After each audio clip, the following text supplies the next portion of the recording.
संत नामदेव महाराज असो, एकनाथ महाराज असू देत, संत तुकाराम असो, संत चोखोबा आहे, संत सोयराबाई आहे, या सगळ्या संत मेळांमध्ये एक वेगळी वाट चोखाळणारा शस्त्रधारी संत म्हणजे संत रामदास स्वामी. स्वांत सुखाय अशा अध्यात्म मार्गाच्या बरोबरीने त्यांनी पुरुषार्थ घडवणारी भक्कम समाज रचना निर्माण करण्याचा प्रयत्न केला.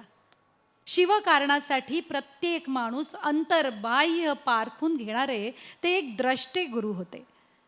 मठस्थापना करून काशीवरून परतल्यावर त्यांनी पंढरपुरी विठ्ठलाचं दर्शन घेतलं.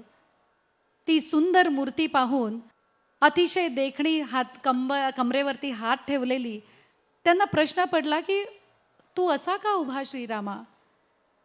त्या विठ्ठलातही त्यांना श्रीराम दिसला आणि त्या माऊलीच्या दर्शनाने ते रोमांचित झाले. रंध्र रंध्र विठ्ठलमय झाले.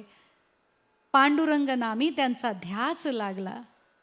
या पुढील भक्तिगीत पांडुरंग नामी लागलेस ध्यास.